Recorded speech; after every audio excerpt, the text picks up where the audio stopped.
Hello বন্ধুরা, রূপকথা চ্যানেলে তোমাদের সকলকে স্বাগত জানাই। বন্ধুরা, আজকের পর্বে এমন এক অভিনেত্রীর সম্পর্কে বলবো, তিনি এককালে টলিপাড়ায় দাপুটে অভিনেত্রী ছিলেন। ঠোঁটের উপর একটা বড় তিল ছিল, মেদিন চেহারা, খুব অল্প সময়েই দর্শকের নজর কেড়েছিলেন তিনি। আর কেউ নয় বন্ধুরা, তিনি হলেন রাজেশ্বরী রায়চৌধুরী। কিন্তু নায়িকার জীবনে এসেছিল অনেক ঘাত প্রতিঘাত, সেগুলো সামাল দিতে দিতেই হঠাৎ তিনি এই চলচ্চিত্র জগৎ থেকে হারিয়ে যান। বন্ধুরা, আজকের পর্বে তার সম্পর্কেই কিছু সংক্ষিপ্ত আলোচনা করব। তোমাদের কেমন লাগলো অবশ্যই কমেন্টে জানাবে, আর ভালো লাগলে সবার কাছে শেয়ার করে দেবে। আর বন্ধুরা, আর একটা জিনিস, তোমরা কার সম্পর্কে জানতে চাও অবশ্যই কমেন্টে লিখে পাঠিও। তাহলে চেষ্টা করব পরবর্তী ভিডিওতে তার সম্পর্কে একটু সংক্ষিপ্ত আলোচনা করতে। তাহলে চলো আজকের পর্বটি শুরু করা যাক। বন্ধুরা, রাজেশ্বরী রায়চৌধুরী 1952 সালে বাঙালি লেখক বিমল রায়চৌধুরী এবং বাঙালি কবি কবিতা সিনহার ঘরে জন্মগ্রহণ করেছিলেন। পরমেশ্বরী রায়চৌধুরী এবং কোনাদ রায়চৌধুরী তার ছোট ভাই বোন ছিল। তার বাবা মাকে উভয়েই প্রয়োজন মেটাতে কঠোর পরিশ্রম করতে হয়েছিল। বন্ধুরা, অভিনেত্রী নিজেও পরবর্তী সময়ে মেডিকেল কলেজের ছাত্রী হয়ে ওঠেন। যদিও ডাক্তারিকে পেশা হিসাবে বেছে নিয়েছিলেন তিনি, কিন্তু বন্ধুরা তোমরা কি জানো, টলিপাড়ার কোনো এক নায়কের সঙ্গে তিনি সম্পর্কে জড়িয়ে পড়েছিলেন। শোনা যায় কাজের সূত্রেই অভিনেতা অভিষেক চট্টোপাধ্যায়ের সঙ্গে তার সম্পর্ক তৈরি হয়েছিল, এবং সেই যুগেই বয়সে ছোট হিরোর সঙ্গে নায়িকা প্রেম যে বিরল ঘটনা, তা নিয়ে কম গুঞ্জন হয়নি। অভিষেকের সঙ্গে লিভ ইন সম্পর্কেও ছিলেন তিনি, যদিও এই প্রেম বেশি দিন টেকেনি এবং পরবর্তী সময়ে বিচ্ছেদ ঘটে।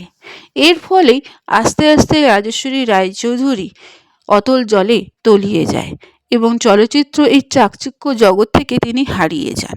রাজেশ্বরী তার শিক্ষা জীবন শেষ করার জন্য 6 বছরের বিরতি নিয়েছিলেন। রাজেশ্বরী রায়চৌধুরী পূর্ণেন্দুর পত্নীর স্থির পত্র চলচ্চিত্রে অভিষেক ঘটে, যা রবীন্দ্রনাথ ঠাকুরের একই নামে ছোট ছোট গল্প অবলম্বনে নির্মিত। ছবিটি বিংশ শতাব্দীর ভারতীয় সমাজে পরাধীন ও কর্তৃত্বপূর্ণ নারীত্বকে সুন্দরভাবে তুলে ধরেছিল। এতে মাধবী মুখার্জির প্রধান চরিত্রে অভিনয় করেছিলেন। রাজেশ্বরী বিন্দুর চরিত্রে অভিনয় করেছিলেন এবং এই ছবিটি মুক্তির পরই সমালোচকদের প্রশংসা অর্জন করেছিল। রাজেশ্বরী রায়চৌধুরী তার শিক্ষা জীবন শেষ করার জন্য 6 বছরের বিরতি নিয়েছিল চলচ্চিত্র জগৎ থেকে এবং প্রতাপচন্দ্র নামে এক উপন্যাস অবলম্বনে নির্মিত জব চার্নকের বিবি দিয়ে তিনি রূপলী পর্দায় আবার ফিরে আসেন। এই ছবিতে সৌমিত্র চট্টোপাধ্যায় জব চার্নক চরিত্রে অভিনয় করেছিলেন এবং তিনি চার্নকের স্ত্রী লীলার ভূমিকায় অভিনয় করেছিলেন। তিনি রূপলী নাটক তাপস পালের বিপরীতেও অভিনয় করেছিলেন। তিনি সৃজিত গুহর প্রেমে ত্রিভুজ দোলন চাপা ছবিতে সন্ধ্যা রায় এবং রঞ্জিত মল্লিকের সাথেও কাজ করেছিলেন।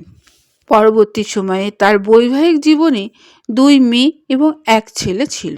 1980-র দশকের শেষের দিকে তিনি তার স্বামীকে ছেড়ে দক্ষিণ কলকাতায় অভিষেক চ্যাটার্জির অ্যাপার্টমেন্টে বসবাস শুরু করেন।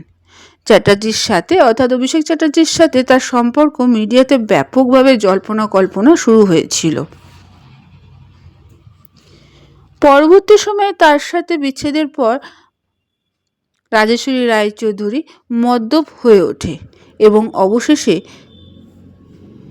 সিরোসিসে আক্রান্ত হন। 1994 সালে তিনি কলকাতা হেপাটাইটিস বি রোগে মারা যান। কিন্তু তার মারা যাওয়ার আগে তিনি তার অভিনীত কয়েকটি চলচ্চিত্র আমাদের উপহার দিয়ে গেছেন। বন্ধুরা, এরপরেই সেই সব ছায়াছবির নাম সংক্ষিপ্তভাবে আমি তোমাদের জানাবো। বন্ধুরা, রাজেশ্বরী রায়চৌধুরীর অভিনীত ছায়াছবিগুলি হলো স্ত্রীর পত্র, জব চার্নকের বিবি, সংসারের ইতিহাস, উৎসর্গ, রাশিফল, চাচা, অভিশাপ, অনুরাগের ছোঁয়া, ডাক্তার বউ, 2 অধ্যায়, শ্যাম সাহেব, 3 পুরুষ, উর্বশী, দোলন চাপা, দেবী বরণ, দীপশিখা, পরশমণি, আশা, ঝংকার, শত্রুপক্ষ, শ্রীমতী হংসরাজ, ভাঙাগড়া, চক্রান্ত, গড়মিল, ন্যায়দণ্ড, ব্যবধান, জীবন প্রদীপ, প্রেম পূজারী, রাজনর্তকী, শুভকামনা, অনন্যা, ক্রোধ, ক্রান্তিকাল, শক্তি। সংখ্যা: মহাভারতী, জীবনযুদ্ধ, মশাল, স্মৃতির সিঁদুর, সর্বজয়া এবং জীবন সন্ধান।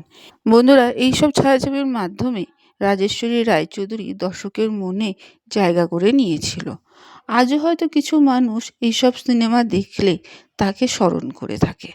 বন্ধুরা, আজকের পর্বটি এখানেই শেষ করলাম।